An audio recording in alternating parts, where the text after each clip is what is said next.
Hey, it's Dr. Charles, aka CoachMD. In my over 30 years of medical practice, I've made it my goal to help you create a great life by achieving a strong mind, a healthy body, and an unshakable spirit. Today, I want to talk to you about alcohol. Yeah, drinking. Yeah. Okay, we've heard all the different opinions on that. Moderate alcohol being good for you, being good for the heart, the wine intake, all that stuff.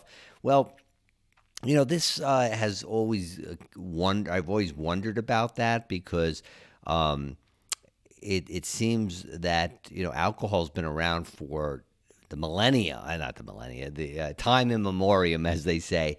But is it really good for us? We don't want to fool ourselves. Obviously, we have a bias. We want it to be good for us, right? Because a small amount of alcohol seems to make us feel good. Obviously, there's a tipping point where it starts not making us feel good. But let's look at what the recent information and data shows on this, whether moderate alcohol's health benefits look optimistic for us or look increasingly doubtful as a good thing. Now, I'm talking about our health. I'm not talking about our sense of being able to feel relaxed or to socialize more, to let down our guard or any of those things. Because usually when we take something to do that, it usually has repercussions. Meaning when we search outside of ourselves for something to calm our inner workings, usually there's some type of price that we pay. So let's look at this article about this. When vacation consumers not too long ago went to their native liquor stores looking for some liquid spirit, many had been as an alternative greeted by the sight of more and more barren cabinets. Though partly a result of world provide chain points, this was additionally but extra proof of the rising demand for alcohol amongst adults throughout these tough COVID years. It is a development that has led to the issues of an echo pandemic of alcohol-related morbidity, which has begun to play out within the type of rising charges of gastrointestinal and liver illness, hospital admissions for alcoholic hepatitis, and alcohol-related incidents of home violence. Those that imbibe alcohol in low to moderate ranges could not see themselves mirrored in such tales of ingesting's hefty tolls, right? People, we have a bias. Oh, no, I don't drink that much. No, I'm not like those people, right? I drink and it makes me feel good. It doesn't have any ill effects, right? That's what we tell ourselves. But what does this article tell us, really? They're as an alternative following established well-being, steering that just a little bit of alcohol every now and then really has a sturdy well-being advantages. That's what science has told us, right? But the final couple of years have seen a notable fraying of this concept as rising information calls into query whether or not alcohol carefully ought to actually proceed to be simply what the physician ordered. Behind the curve, alcohol's diminishing cardioprotective worth may be probably the most resonant argument for the advantages of light to moderate alcohol consumption, often outlined as between 1 to 2 drinks a day, has been its proposed cardioprotective worth. On this method, alcohol differs from tobacco, which is unsafe at any stage. Alcohol's proposed cardioprotective results are sometimes represented as a J-shaped curve, with averaging ingesting occupying the candy spot between teetotaling and heavy binge ingesting on the subject of lowered mortality, right? In actuality, this affiliation is doubtless a, quote, statistical artifact. And we've seen in some of my other reaction videos that scientists can play around with the statistics a lot and shape them so they will match the bias that they have. So if you haven't looked at my cognitive bias reaction video, I urge you to do that. It's not the sexiest video, right? But it has really good information about what we tell ourselves and what types of biases we are influenced by. So this statistical artifact largely derived from low-quality observational research in response to Christopher Labos, MD, an epidemiologist and heart specialist on the Queen Elizabeth Wellbeing Complicated in Montreal, Canada. That's a mouthful. He says that if you have a look at research that appropriate for issues like reverse causation or the truth that some individuals who drink zero alcohol are former drinkers who used to drink alcohol, then you definitely notice that the protecting advantage of alcohol is both minimal or non-existent, and that alcohol does extra hurt than good to our society, mentioned Labos, who detailed the explanations underpinning alcohol's unearned cardioprotective repute in a 2020 Medscape commentary. This statistical limitation was on show in July when BMC Drugs revealed outcomes from meta-analyses suggesting that present drinkers needn't cease consuming small quantities of alcohol for the secondary prevention of heart problems. So secondary prevention, meaning it has a positive side effect. That's the secondary prevention. The secondary side effect, or the beneficial side effect, is that it protects the heart, right? That's not what you're drinking for, but it just has that benefit. That's what the previous studies show. But the examines personal investigators famous that it doubtless overestimates the lower threat of cardiovascular disease by together with former heavy drinkers as non-drinkers. Even with the J-shaped curve exists, its simplicity is deceiving. Cardiovascular disease threat will increase alongside alcohol consumption, proudly owning to an advanced array of genetic and lifestyle elements. The curve additionally presents one thing of a catch-22. For those who like alcohol sufficient to drink it each day, staying on the nadir of the curve, the place you'd acquire probably the most advantages, could show difficult. So what's a J-shaped curve? A J-shaped curve looks like a J, right? So you have heavy intake showing high cardiovascular disease, decreasing intake or illness, decreasing intake showing decreased medical problems, right? But then as you start increasing again, the problems go up. So it looks like a J curve like that. If you are able to replicate that, I believe we'll discover that lowering alcohol consumption may be really efficient to stop and deal with atrial fibrillation, mentioned Labos.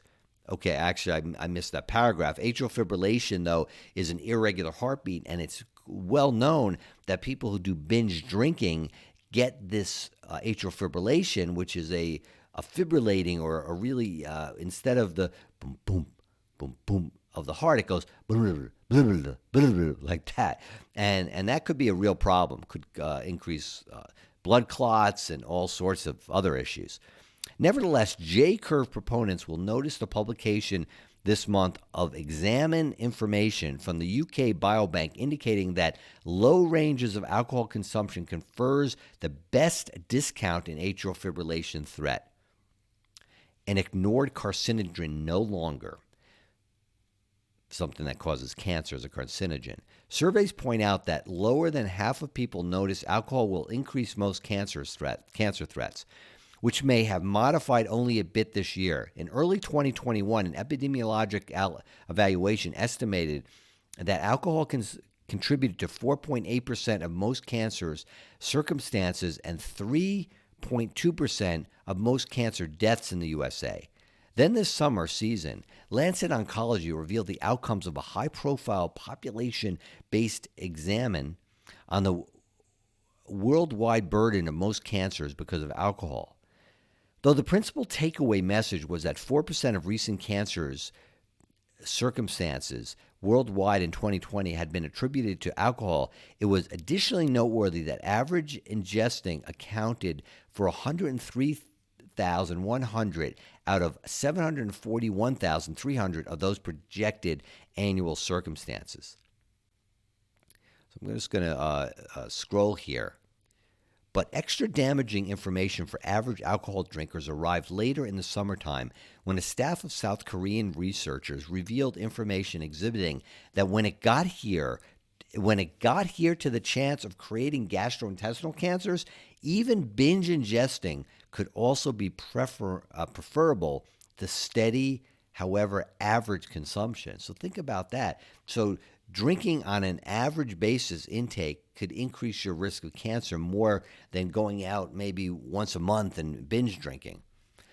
Maybe the altering notion of alcohol's carcinogenic potential is finest summed up by the American Most Cancer Society, who is updating their tips in 2020 after an 8-year interim supplied this succinct piece of recommendation. Quote, "It's best to not drink alcohol." Wow. Neurotoxic implications. There has equally been a reconsideration of the results of average alcohol consumption on mind well-being.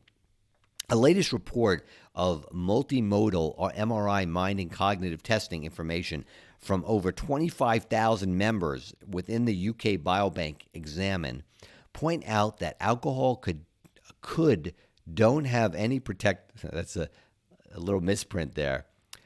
That alcohol doesn't have any protected dosage. Even average consumption lowered gray matter quantity and purposeful connectivity, damaging associations that had been elevated in these with large blood stress and fatigue mass index. So when you think about it, we drink, right?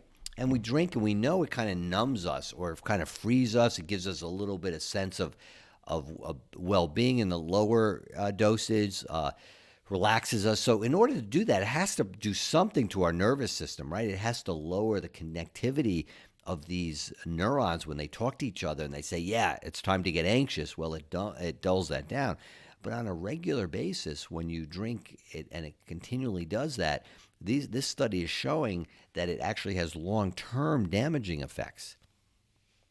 Talking with Medscape Medical Information in Might 2021, an investigator mentioned, quote, "The dimensions of the impact is small, albeit larger than some other modifiable threat issue," noting that modifications have been linked to decreased reminiscence and dementia. Lewis Muton, PhD from the Heart of Wholesome Mind Aging on the College of New South Wales in Sydney, Australia, mentioned that these outcomes present an attention-grabbing comparability with others into the affiliation between alcohol and dementia. I'm going to just scroll. You could get all this. I'm leaving it in the information section. So if you're interested in this article, you can link it in the information section of this video. And while you're at it, subscribe to my YouTube channel. Let me know what you think. And if you have any comments, questions, concerns about any of this, I'd love to hear from you. So where were we? And there is not any time too quickly to advertise abstinence amongst these with alcohol use dysfunction, as mind harm is proven to nonetheless happen even within the quick interval after folks stop ingesting.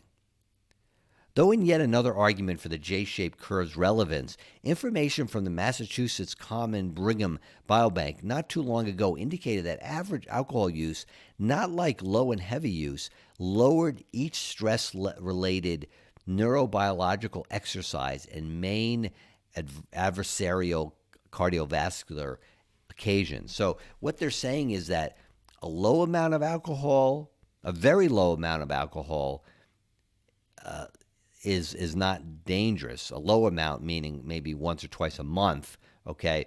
And a high binge drinking is not that dangerous. It's really the moderate range which is the most dangerous, and that's where they're saying the J-shaped curve. Actually, it's the moderate which is and as you go way up. But this is a little bit of a misnomer, because when they're saying heavy, we know that heavy drinking is very bad for you. So I would disagree with that. It's actually a J-shaped curve, meaning the benefits are at the outliers, the very heavy or the very low, and the real danger is in the middle. I don't really buy that, actually. But however, the The moderate is probably, they're saying, is not beneficial. That's probably the main point. Getting sufferers to rethink alcohol's advantages, right? These new findings imply physicians will discover themselves imparting an extra nuanced message in regards to the well-being impacts of average alcohol consumption than in prior years. To help these efforts, most cancer researcher Rumge in France, suggesting clinicians to seek the advice of a particular subject of the journal Vitamins that options assessment articles of alcohol's impression on numerous well-being outcomes. He says that there's some proof that including most cancer's warnings to alcohol labels, much like the use that they're used on cigarette packages, may deter folks from buying alcohol merchandise and improve consciousness of the casual hyperlink with most cancers, she mentioned. However, the simplest methods of lowering alcohol use within the inhabitants are by means of growing the value of alcohol by means of larger taxes, limiting buying availability, and lowering advertising and marketing of alcohol manufacturers to the general public.